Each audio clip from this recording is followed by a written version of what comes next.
Take one. Okay, so I'm going to talk about a car accident in 1984. That was when I was 14 years old. I was a boxer coming up in school, and I used to run every day from junior high school all the way up down the road to box with all these Mexicans that I boxed for 4 years in a row. And on my fourth year of being a boxer, going to silver gloves on my way to golden gloves, I was in a car accident.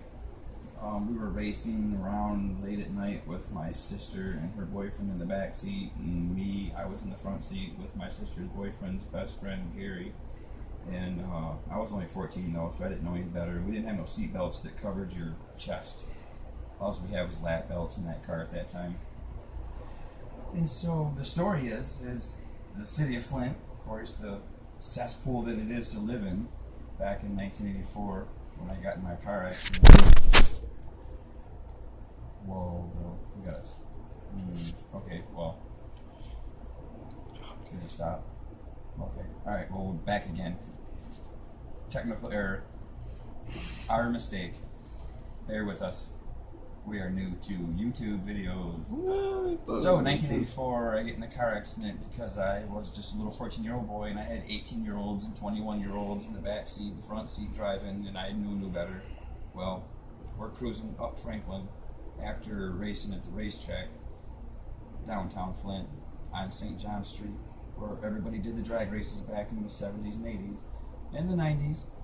And deaths happened, accidents happened, drag strips happened. It was just the drag strip era for me back then in 1984. It was just amazing. All that 80s hair rock band, you know, it was crazy. You got, what's his name that I was saying earlier at the park? Bach, you know, the big hair. Back in the 80s with the MTV, MTV Raps, and then you got the hair bands, and then you got I know what you're talking about. Afro the Man? show on MTV for, what was it? Well, he had hair bands with Twisted Sister. God, I forgot. Get back to point. So in 1984, we smashed this big old car. We're in a 1975 Trans Am. Trans Am had a solid plastic dash that was just super solid with a steel plate behind it, you know, and solid, real bad dash. Well, anyway, so as we hit this 1969 Catalina that was a four-door with a big old 455 Super Duty motor in it too, they ran an orange blinking light, and we hit them, bam, and spun around and hit this little ice cream shop that was right there on Broadway and Franklin Avenue, downtown Flint, by Angelo's famous Coney Island, before Neil Helmke owned it, because I know Neil Helmke real good. He's a friend of mine from Lake Fenton, and Neil Helmke owns it now. But back then it was quite a different era before Neil was even thought of. But so it was pretty sweet. But all these years later, from 1984 till now, which is 2017, that same mark is in that building that we crashed and landed our car at, where my sister got her arm ripped off. She had plastic bones put in. Now she's on Social Security all these years later because the materials were defective and had lawsuits and stuff like that. So she ended up having to get it fixed and get surgery and all that on her arm because she ripped her arm off. She had a leather coat on too, a cool leather coat. Just ripped her leather coat right off, ripped her arm right off.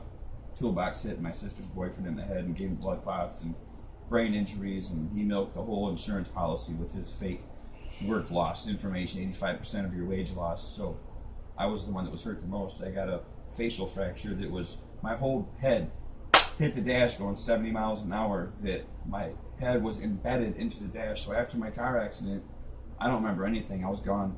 All I remember is waking up in the hospital, and some nurse was trying to hold my junk, trying to get me to pee in a cup or something like that. So I jumped up off the little, thing, the stretcher, ran in the corner by the elevators, and I peed right there in the corner of the elevators. That was funny.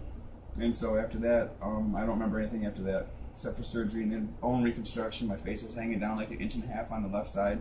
They had to put my bones back together. I got wires right here from Dr. Shakiri, which owns the IMA Sports Arena where I did box at. He's my surgeon that did the surgery for my bone reconstruction. Had to lift my face back up, wire all behind here, which you can see in my x-rays still, the wires holding my bones together. Alright, boxing career was over. But all these years later, the boxing center's gone, But guess what's still there? And the side of that gosh darn building is the same mark that's been there all my life from 1984, 94, 2004, 2014, 30 years, 14, 15, 16, 17. Ooh, that's 33 years that marks. And then we're going to do, after this is over with, I'm going to take you tomorrow and we're going to go look at that building downtown by Broadway and Franklin, and we're going to see that mark in that building of the old ice cream shop that's been all but ice cream shop since then. And it's still got the same mark and the same metal part of the same concrete front building. We'll talk to you later. Jaden out.